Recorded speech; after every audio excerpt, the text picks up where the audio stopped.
Hey Raf, I'm a teacher and I can barely afford to pay rent with my salary. My salary bi-weekly is basically my rent minus $500. Guess how much my car is? $400. Guess how much insurance is? $100. Oh yeah, that's right. You do the math. I'm left with owing money at the end of the month. $18 an hour? Bro. Anyways, I went to the gas station to grab a snack real quick. So this may be an unpopular opinion, but I'm going to say it. The salary structure and scale for nurses in the U.S., and I can only speak for the U.S., are severely screwed up. I used to love being a CNA, but CNAs are underpaid and overworked. Now, I used to work in a nursing home setting, and the most money I ever got an hour was $10. Everyone that's worked from working in retail to their actual job and their actual career understands how much retail sucks. America calls itself the land of opportunity, a place where hard work is supposed to pay off. But for millions of Americans today, that promise has broken down. They're not sitting at home or avoiding work. They're the ones working the longest hours, doing the toughest jobs, and yet earning barely enough to survive. They are the backbone of the economy, but also the ones society forgets. These are America's most undesirable jobs. Positions that demand everything from workers but return almost nothing in comfort, stability, or dignity. Let's take a closer look at the jobs America depends on but refuses to properly reward. Hey Raf, I'm a teacher and I can barely afford to pay rent with my salary. My salary bi-weekly is basically my rent minus $500. Guess how much my car is? $400. Guess how much insurance is? $100. Oh yeah, that's right. You do the math. I'm left with owing money at the end of the month. That's not even with groceries. Holy that's not even with groceries. I realize every single month I am transferring money out of savings into my checking, and I am not.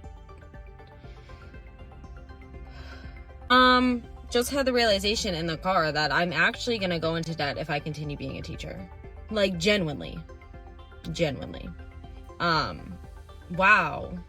Oh, I'm like literally having a crisis right now. I'm gonna have a panic attack right now. I can't do this. I literally cannot do this. Knowing every single month that most of my money is literally, like, I don't have money. Okay. I don't know how I'm gonna pay off my credit card this month. I don't know. All right, well, rats, peace and blessings, and I hope you can afford your rent today. And groceries, and your car, and insurance, and life. Bye. Teachers. Teaching used to be a respected profession, a symbol of purpose. Today, it's one of the most stressful, underpaid jobs in the country.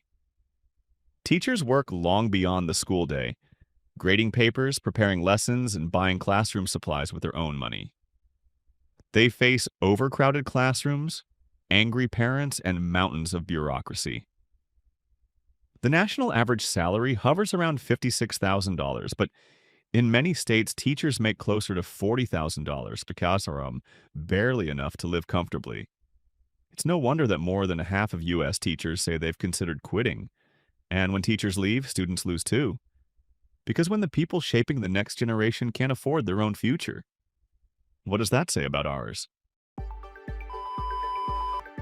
I used to love being a CNA, but CNAs are underpaid and overworked. Now, I used to work in a nursing home setting, and the most money I ever got an hour was $10.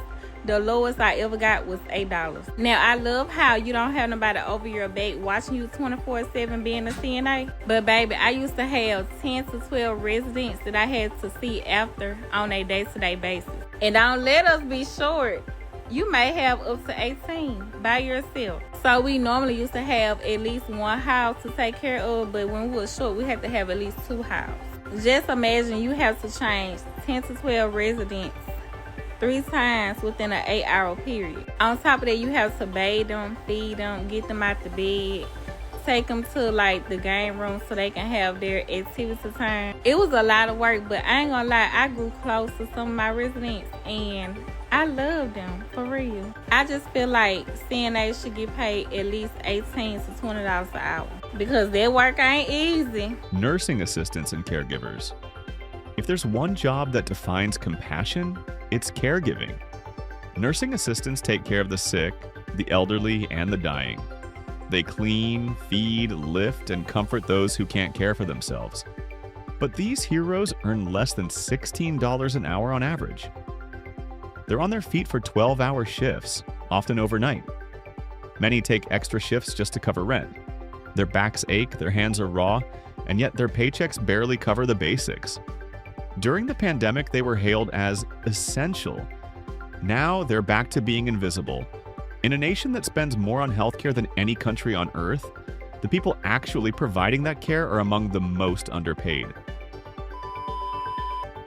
Shockingly, 2022, farm work is considered essential work, but the people that perform that work are not considered employees under Maine law. Farm workers in Maine are not entitled to the state minimum wage, nor are they entitled to overtime.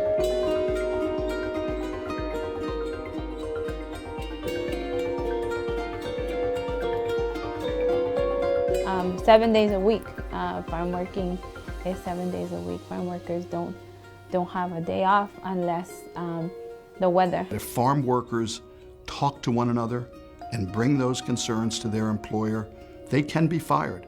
That firing is immoral and unjust, but perfectly legal. In order for workers' lives to change, for the lives of farm workers to change, they need the same rights that are granted and taken for granted to every other working person in the United States and the state of Maine. Farm workers. Before the food reaches the grocery store, someone has to pick it. That someone is usually a farm worker. They bend under the sun for hours, harvesting fruits, vegetables, and grains that feed the nation. Many are migrants working without full legal protections. They earn less than $10 an hour, often without overtime pay. Their housing is poor, healthcare non-existent, and safety equipment minimal. Yet without them, America's food system collapses. The country runs on their labor but refuses to acknowledge their worth. Everyone that's worked from working in retail to their actual job and their actual career understands how much retail sucks. I used to work in retail for about 3 years. This includes like all the front desk gym experience and everything. At first I worked at a clothing store, then I worked with my mom at a grocery store, and then I worked in the gym industry. Dealing with people is not easy. Me as an engineer slash programmer, I don't deal with people that often besides like virtual meetings, and there's very limited human interaction in there in the first place. Just discussions about work and processes and everything. You know, it's very formal and professional. You talk when you need to and you keep to yourself when you don't need to. But just the pace of retail, just, you know, dealing with customers and their demands. Maybe the customer's having a bad day, so they want to rush and leave somewhere. I'm saying this because I went to a grocery store. I saw a high schooler. They were struggling with, like, you know, with getting all the groceries checked out and everything, putting everything in a bag. They looked very, very stressed. And the manager come in was trying to, like, you know, speed them up because, you know, they're slowing down the line and they were getting confused, you know, and that pressure is there. Customers expect like the best quality service even if you have your worst day. I understand that you're getting paid, you know, to do your job, but customers really don't have any sympathy.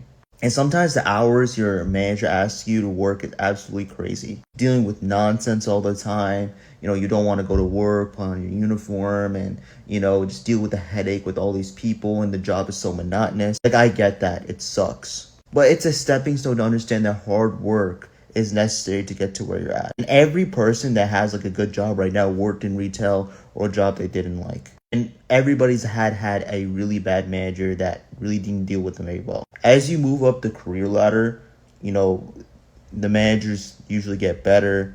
You have a lot better work-life balance, and you have the freedom to do, you know, more of what you want, and, you know, and take breaks when necessary. In the retail world, that's just not the case. So let me know, do you guys understand the struggles of working in retail? For those of you who have worked at like places at like Walmart, Target, you know, I don't know, other grocery stores. Publix, Wegmans, Harris Teeter, Kroger, or like other places like Dollar Store. Like I can name a bunch of stores. But I'm pretty sure a lot of people can relate that working in retail, especially at, stores like that where the pay isn't great, you got long hours, your manager isn't great, sucks. Retail workers, cashiers, clerks, stockers, the front line of America's consumer machine. They're the people you see every day, standing for hours, smiling through exhaustion. They deal with rude customers, late-night shifts, and unpredictable schedules. And their reward? About $13 an hour. Retail workers often earn so little that they rely on government assistance. Many can't even afford the products they sell. It's a cruel irony. They keep the economy moving, but they're locked out of the very prosperity they help create. Go get an education, man. Get an education. This construction bullshit is not worth it. Your brother, your dad, your uncles, they fucking lie to you. This construction bullshit is played out. The only way you can make money in construction is by becoming a GC or a fucking builder. Some dumbass is gonna hop in the comments and say how, oh yeah, I have a business and I'm making money regardless. I'm not a builder or a GC. Sure, but you gotta break your fucking back for every fucking dollar. I am speaking from experience. I'm trying to save one of you. Listen to me or don't listen to me. I don't give a single flying fuck. Because I was tricked the same way that you're about to be tricked. Right after fucking high school. My brother fucking told me the only way to make money is through fucking construction. They fucking lie to me. The people that we do big ass jobs for, big ass projects for, they are now breaking their fucking back for their money. They went to school and got educated. So now if you want to listen to me or not, go the fuck ahead. Go break your fucking back from 6 a.m. to 6 p.m. Go do it, motherfucker. Go do it, because I'm doing it too. I wish I fucking didn't have to. I wish I would have went to school, but guess what? The Mexican culture teaches us that no, you got to go to work in construction to earn every fucking dollar by breaking your back and your fucking spirit. Good luck. Do as you wish. Construction laborers. They's build America, literally. Homes, bridges, roads, skyscrapers. None of it exists without them. But construction work is brutal and risky. Extreme weather, dangerous tools, heavy lifting, and high injury rates. When the economy slows down, they're the first to lose jobs. Average pay is around $20 an hour, but for temporary workers or small contractors, it's often much less. It's honest work, but in many cases, not sustainable. A lifetime of it leaves many with broken bodies and little savings. I don't know how to put this without sounding like a whiny baby, so I hope I don't sound like a whiny baby. But, I can't, do this anymore. Day in and day out at this company that I work for, we are seeing increases in our prices, just like everyone's seeing increases all over the map for anything in this country, like food, water, resources, internet bills, phone bills, everything. You name it, prices are going up, right? And, people just keep coming into our line for customer service, bitching about these increases. And these companies like mine who are fucking dastardly about it and do not tell you in any way that they're going to increase prices. It's just hidden in the terms of service that we're just allowed to do this. And we do it constantly. And they are always yelling at me about all these price increases and how their businesses are going to fail. And how am I not supposed to feel like a total asshole when I have to tell them, well, sorry, your whole business is going to fail, but if you don't pay us that extra $20 a month, then we're going to turn your shit off. Have fun. Meanwhile, I live in America where, apparently the cost of eggs has gone up to, $9 a carton. None of us can afford food, and I'm still getting paid less money to survive in this country, even though our prices are going up in all of these services, and I don't see any of that. Our company hasn't even had profit sharing in the last 2 quarters. We don't get money anymore, and our prices are going up, and I think everyone's canceling. How is everyone still in business? Why are we still working like this? Why are we doing this to each other? We see these insane prices. The only thing that's stopping anybody from just taking what the fuck we need is us. We're the only ones working. So why are we working for everyone that gets all the money and not for ourselves? Why are we still doing this? It's insanity, right? We can't. How do you go to your job and just tell people, oh, well, the prices are going up, you're going to have to pay it or don't have it anymore? People need this stuff. Why are we taking it away from them? Because we're afraid of a job we don't actually fucking want? Why are we still doing this? Dude, seriously, did nobody watch A Bug's Life? Those grasshoppers are the 1%. Where are the ants? Why aren't we fucking their shit up? Do we need to rewatch it because it's still on Disney Plus, Pixar, anybody? Bueller? Customer service agents.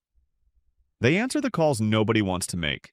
They get yelled at for problems they didn't cause, read scripts they didn't write, and are expected to stay cheerful through every insult, all for around $15 an hour. They face constant pressure. Handle time, call quotas, customer satisfaction scores. Most are burnt out within a year. Some even face verbal abuse on a daily basis. It's mental warfare in an office chair. So they're going to make homelessness illegal when minimum wage is still $7.25 an hour and living wage is at least $17 if you're working 70-hour weeks. They're going to make homelessness illegal when people on SSI get $943 a month. Yeah, I had to double check my bank account to make sure that was right. Yeah, it's $943 a month. And they raised it from $914 to adjust for cost of living. $943 doesn't even cover my rent. It doesn't cover the utilities. It doesn't cover the phone bill. It doesn't cover jack shit. I would be homeless without my fiance. And then they give you an asset limit of $2,000 if you're an individual and $3,000 if you're married. And if you make even a penny above that and have that in your bank account, they'll cut off your disability benefits. Which is why a lot of people on disability can't get fucking married. Because oftentimes your partner is making more than that in a couple of months. Hell, even sometimes it's less than 1 month that they're making that. And then Social Security takes all of the money that they give you. You're forced in a financially controlling relationship. And if anyone gives you any amount of money, you have to report that to Social Security, and then they take that out of your next check. So in reality, you're not getting help at all. There are able accounts, but my ADHD has been too distracted to be able to focus on making the phone call to set that up. Plus, I don't know anyone who would actually contribute to it. Like, literally, what's the point of me having an able account if no one is going to contribute to it? Everyone in my life is fucking struggling. Even my grandma is fucking struggling. They're gonna make homelessness illegal when it's perfectly fine for landlords to buy up every fucking house and then jack up the prices by 150% for rent when they're not even taking care of the house. Like, that house, those houses should be condemned. They're gonna make homelessness illegal when it's perfectly legal to give disabled people $3 an hour for their work. Food prices have gone up at least 6% within the last year alone. And they're going to make homelessness illegal? They're going to make homelessness illegal when food shelves have to basically give you expired food. And it's fine for homelessness to become illegal, but it's perfectly fine to give prisoners 25 cents an hour for their work. And then they can't vote anymore after they get out of prison. And they're still being taxed. I'm sorry, that's taxation without representation. They're going to allow homelessness to become illegal when it's perfectly fine to do credit checks and to discriminate against housing people just because they have shitty credit, when in this society and in this system, you have to take credit card after credit card out just to afford your fucking bills, just to afford your groceries. I am maxed out on my credit card because I needed groceries, and my credit score has gone to shit. Everyone I know is one paycheck away from homelessness, and they're about to make it illegal. And I live in a city where minimum wage is $15 an hour, and people are still one paycheck away from homelessness. They are one paycheck away from taking out a credit card and maxing it out and having no way to pay it back. This isn't fine, and neither is the current system that we have. The larger picture. When you look across all these jobs, a pattern emerges. They're essential. They keep the country running, feeding, building, cleaning, caring, delivering. But they all share one thing: Low pay, long hours, and no respect. For decades, wages for these workers have barely moved, even as the cost of living explodes. Rent, groceries, healthcare, education, everything costs more. But paychecks stay frozen, corporate profits, record highs, executive bonuses, bigger than ever. But for the people who make it all possible, just survival. The American dream wasn't supposed to look like this. People were told that hard work leads to success. Now, it just leads to exhaustion. And the most heartbreaking part? Many of these workers don't even hate their jobs. They just hate that their effort means so little in return. The hidden cost. When essential workers can't afford to live, it affects everyone. They can't spend money in their communities. They can't buy homes or start families. They burn out, quit, or break down. And society loses its foundation. Because without them, nothing functions. No deliveries, no clean hospitals, no food, no education. They are invisible, Anna, until the day they stop showing up. So next time you grab a burger, receive a package, walk through a clean hallway, or drive down a freshly paved road, remember who made that possible. They deserve more than a thank you. They deserve fair pay. They deserve dignity. They deserve the life they've been promised for generations. Because a nation that relies on underpaid workers while celebrating billionaires is a nation built on borrowed time. And when the workers finally say enough, America will have to listen.